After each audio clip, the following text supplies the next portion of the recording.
Darwin نے کہا کہ انسان ایک قدیم جانور کا نتیجہ ہے۔ قرآن کہتا ہے وَلَقَدْ كَرَّمْنَا بَنِي آدم کہ ہم نے انسان کو عزت دی ہے۔ انسان بندر سے آیا تھا، کیا یہ حقیقت ہے یا کوئی ہالی ووڈ اسکرپٹ؟ کیا سائنس نے اسلام کو جھوٹا ثابت کر دیا ہے؟ 2019 میں پیو ریسرچ کا سوال، کیا ایولیوشن اللہ کے خلاف ہے؟ 50% آف مسلمس کا جواب تھا یس۔ تھیوری آف ایولیوشن کہتا ہے کہ انسان ایک لمبے نیچرل پروسیس کا نتیجہ ہے، کوئی ڈیوائن انٹرونشن نہیں، صرف رینڈم میوٹیشن اور سروائیول۔ یہ تھیوری آج کے ماڈرن ایجوکیشن سسٹم میں اتنی ڈیپلی گھس چکی ہے کہ اگر آپ اسے چیلنج کرو تو آپ پر بیکورڈ، irrational یا ایون اینٹی سائنس ہونے کا لیبل لگ جاتا ہے۔ سوال یہ ہے کہ کیا یہ صرف ایک سائنٹیفک تھیوری ہے یا ایک نئے ٹائپ کا سیکولر ریلیجن؟ کیونکہ جب ایک تھیوری انسان کی اصل، اس کے پرپز اور اس کے رب تک کو ریڈیفائن کرنے لگے تو وہ صرف سائنٹیفک تھیوری نہیں رہتی، وہ آئیڈیالوجی بن جاتی ہے۔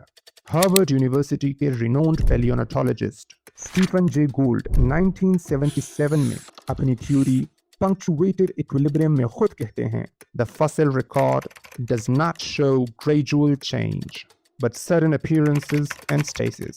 اگر فاسل ریکارڈ آہستہ آہستہ ایوالونگ سپیشیز کا کلیئر چین نہیں دکھاتا بلکہ سپیشیز کا اچانک ظہور، سڈن اپیئرنس، اور پھر لمبے عرصے تک ان میں کوئی تبدیلی نہ ہونا یعنی اسٹیسس ریفلیکٹ کرتا ہے تو ڈاروینین گریجولیزم کا کیا ہوگا؟ پھر وہ مسنگ لنکس کہاں گئے جن کا ہونا ایسینشل تھا ایک کنٹینیوس ایولیوشنری چین کو پروو کرنے کے لیے؟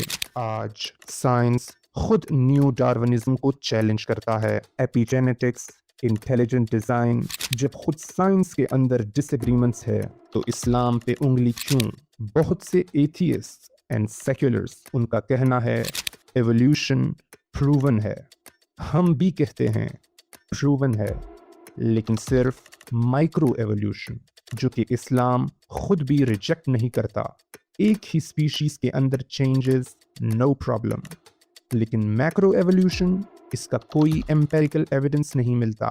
میکرو ایولیوشن صرف ایسٹیمیشنز اور کنکلوژنز پر بیسڈ ہے۔ اسی طرح کچھ آج کل کے مسلمان جو اپنے آپ کو براڈ مائنڈڈ اور ماڈرن سمجھتے ہیں، ان کا کہنا ہے اسلام کو ماڈرن سائنس کے ساتھ ایوالو ہونا چاہیے۔ اسلام ٹائم لیس ہے اور سائنس ٹائم باؤنڈ۔ آج کی سائنس کل کو آؤٹ ڈیٹڈ، آبسولیٹ ہو سکتی ہے، لیکن اسلام 1400 سال پہلے بھی یہی تھا، آج بھی یہی ہے اور اینڈ آف ٹائم تک یہی رہے گا۔ اسلام کو ٹویسٹ کرنا ٹروتھ کو ٹویسٹ کرنے جیسا ہے، کیونکہ اگر تمہارا ایمان، تمہارا عقیدہ مائکروسکوپ اور ٹیلیسکوپ پر ڈیپینڈ کرتا ہے تو روح کا کیا؟ ملک الموت کا کیا؟ آخرت کا کیا؟ کامنٹ میں اپنی رائے دیجیے گا۔ اللہ حافظ۔